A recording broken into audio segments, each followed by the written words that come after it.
What's going on, everybody? Welcome back to Comics Corner. We got a lot to discuss. The third episode of Daima was really good, and it ended in a way that made me laugh. And it was really lighthearted, but it was still heavy at the same time. So let's get into the episode. Like the video, subscribe, and here we go.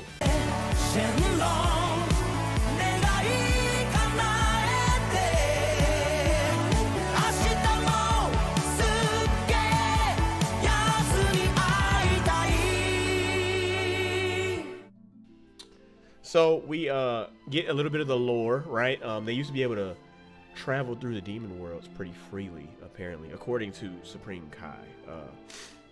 But they put these big barrier joints up so that the only way that people can get through is through the giant goldfish, aka Warp Sama. Shout out to Goku for calling him a giant goldfish.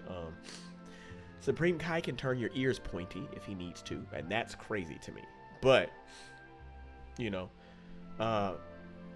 we digress. I thought that was nuts.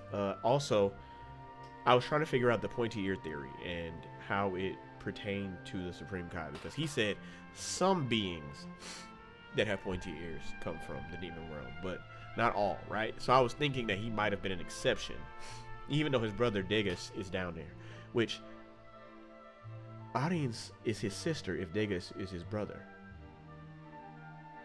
But anyway, yeah, I thought he was the exception to the rule, but he's not the exception to the rule. He is also from the demon realm. Apparently, the kind of demon realm character he is comes from what I believe is the second demon realm, and he's called a Glend. Glend is an interesting term. It's like, what the freak does Glend mean? But it would explain why there are multiple beings that look like him. You know what I mean? Like they have to come from somewhere, and we thought they were all gods, but apparently they're not. Apparently they're demons that have taken places of gods, which in my regular life that's a wild conversation, but it makes perfect sense to me. But in the Dragon Ball universe, to me, that doesn't make sense. You have created these gods, and they're supposed to be benevolent beings above things and not demon realm characters. It just kind of throws off the balance, in my opinion. But yeah, the funny thing about going to the demon world through the big blowfish guy is you go in through his mouth and out through his butt. He literally pooped them out into the third demon realm, which I think is interesting. Glorio said something. He said that you can only get clearance to go if you're from the first or second demon realm, and specific people from the second. He didn't say that for the first, I don't think, but if he did, it'll be on the screen. And Supreme Kai was like, so how did you get clearance? He said, I do some work in the first demon realm. What kind of work? This man gonna say this and that. You ain't slick, man. Like, they're trying to make him out to be a bad guy, but I doubt it. I highly doubt it. I highly doubt he's a bad guy. I think that he is just aloof, and that's just the way his character is supposed to be written. And it's fine, you know what I mean? But like, come on, bro. But we get there and we find out that the volcanoes in the third demon realm, first of all, the landscape is beautiful. It looks amazing. They got little volcanoes that produce this gas that make it thick in the air, which makes it hard for people to move, right? And it affects everything. I figured that people would be used to it, so they would have like made weapons to counteract it.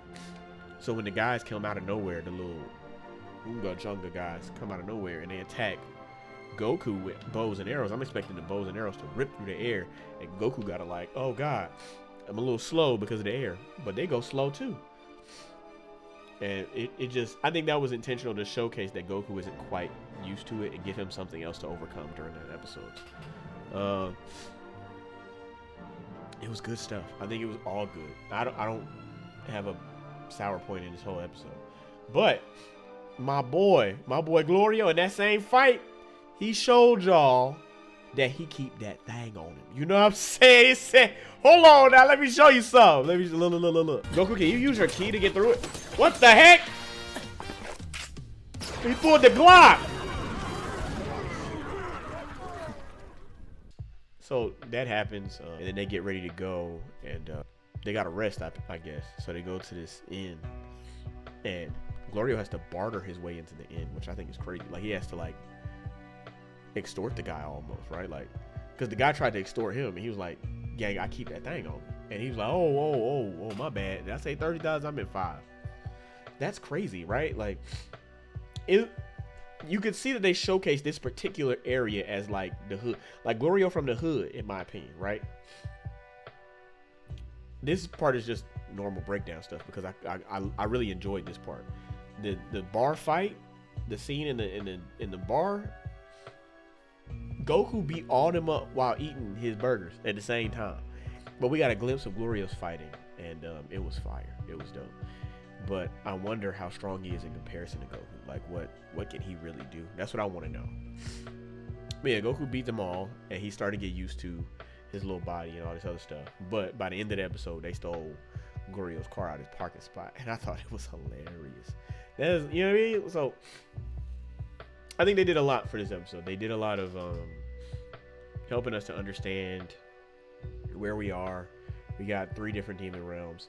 By telling us what 1 and 3 are, they immediately gave us the layout of what 2 is going to look like, which is the Namekian one, which I kind of predicted in a way, but they told us that you have to have clearance to get through the different ones. And I can see how this type of stuff would lead to like a mysterious unknowing of this realm. I want to know how it got this way. I had a theory in the episode. I said that maybe when Dabura died, it split them. You know what I mean? Like maybe they were all joined together, but when Dabura died, that was it. I wonder if the way they referenced Dabura as king, I wonder if they were once united under one kingdom, like just one demon realm king in general to rule them all, and then a mutiny happened and they split. Or when Dabura died, they split into 3. We'll see. But yeah, I'm interested. They think Goku can beat Goma, but they claim that Goma is powerful. So I'm interested in seeing if Goma is really who they claim he is, or if they just, you know what I'm saying, talking fresh. Because that's normally what they do. And I'm interested to find out about Glenn's, you know. So checklist: we need to find out about the Namekian in the second demon realm. What happened? How did they get there? Why did they leave? Were they from there, or did they migrate there? And is Planet Namek not actually Planet Namek? Is that just something they made up? Because what is a Namekian if they're not from Namek? What are Glens? Are Supreme Kai, Degas, Audines, the fat one that got absorbed by Boo? All of them, are they all Glens? And are they all from the demon realm?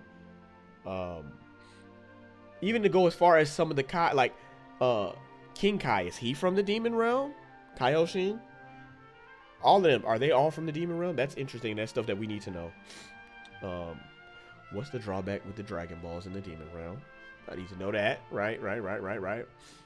And who are the other demon kings?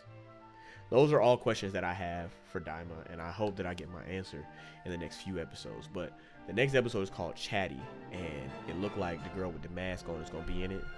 And it looked like, you know what I'm saying, we're going to get some more boxing. So I am here for that. I don't have nothing deep to say because ain't nothing deep happened or nothing like that I feel foreshadowy. I'm going to watch it again, and if I find something, I'll probably put it in the next video. But let me know what you guys think about this. This should come out before the new episode. So I'm going to work tirelessly on this, but I appreciate y'all's patience.